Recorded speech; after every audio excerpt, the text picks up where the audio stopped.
we want you to know.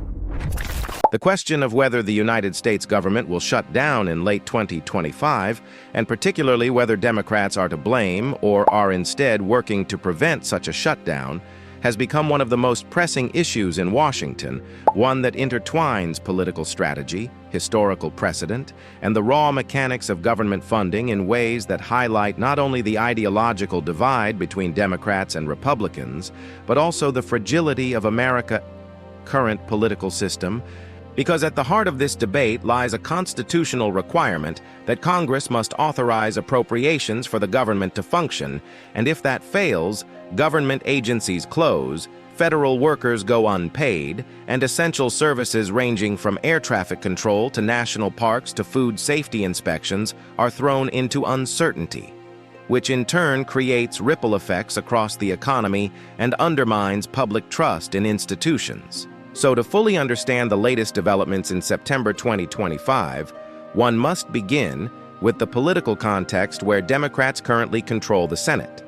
The White House is led by President Joe Biden, and Republicans hold a slim but highly divided majority in the House, meaning that any funding bill requires a degree of compromise that has become almost impossible in the hyper-partisan climate. And as the end of the fiscal year approaches on September 30th, both parties are locked in negotiations over a continuing resolution and longer-term spending packages, with Democrats pushing for what they describe as responsible governance and the protection of social programs, climate initiatives, and federal worker stability, while Republicans, influenced heavily by their right-wing flank,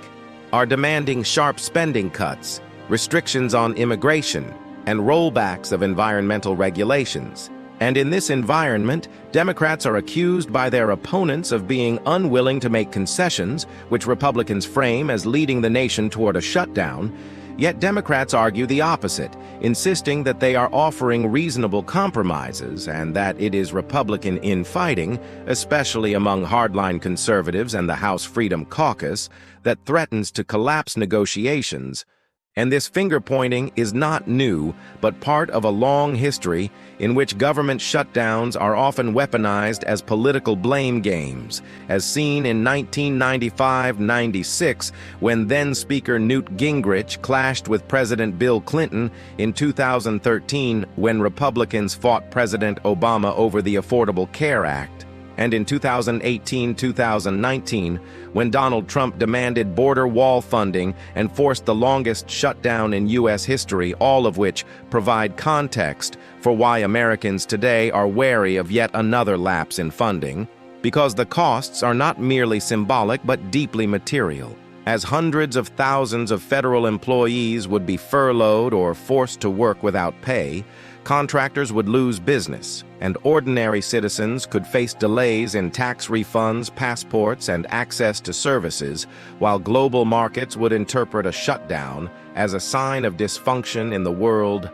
largest economy, undermining the credibility of U.S. Treasury securities at a time when America is already grappling with high debt levels, debates over interest rates, and competition with China. And in fact, economists warn that even a short shutdown could cost billions of dollars in lost productivity and confidence, which is why the Biden administration has been vocal in calling on Congress to pass a clean funding bill and avoid unnecessary brinkmanship, with White House officials warning that Democrats have no interest in staging a shutdown, seeing it as politically and economically reckless, whereas Republicans appear divided between moderates who want to avoid the political fallout and extremists who see shutdown threats as leverage to push through ideological goals. And this dynamic has created a narrative in the media where Democrats are portrayed either as guardians of government stability or as stubborn negotiators, depending on the outlet, with left-leaning media emphasizing the chaos within the Republican Party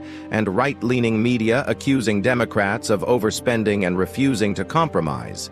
And public opinion polls suggest that most Americans, regardless of party, dislike shutdowns and usually blame Congress as a whole, though historically Republicans have tended to take more of the blame, as was the case in 2013 and 2019, which explains why Democratic strategists are confident that if a shutdown happens, voters will punish Republicans in the 2026 midterms. Yet Republicans argue that Democrats' insistence on protecting funding for climate policies, student loan relief, and social programs is proof that they prioritize liberal agendas over basic governance. And this back and forth reflects not only partisan divides, but deeper structural problems in how the U.S. budget process has evolved. Because instead of passing 12 regular appropriations bills through regular order, Congress has increasingly relied on last-minute continuing resolutions and omnibus packages, which heighten the drama of potential shutdowns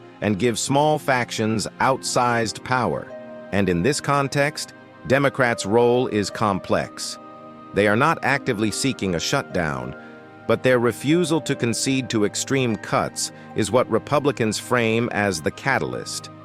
While Democrats themselves argue that standing firm against such cuts is precisely their duty to protect vulnerable Americans and the long-term interests of the country, and one can see how this becomes not only a legislative fight, but a struggle over narrative as each party seeks to define the shutdown debate in terms favorable to them, with Democrats emphasizing stability, responsibility, and protection of services, while Republicans highlight fiscal responsibility, border security, and opposition to what they see as wasteful spending. And as the days tick down toward the funding deadline, negotiations continue behind closed doors, with reports of Democrats offering modest caps on discretionary spending, and Republicans divided on whether to accept them. And this tug-of-war has significant implications beyond just the budget, because a shutdown at this moment could weaken U.S. credibility abroad, especially as allies and rivals alike watch whether the United States can govern itself effectively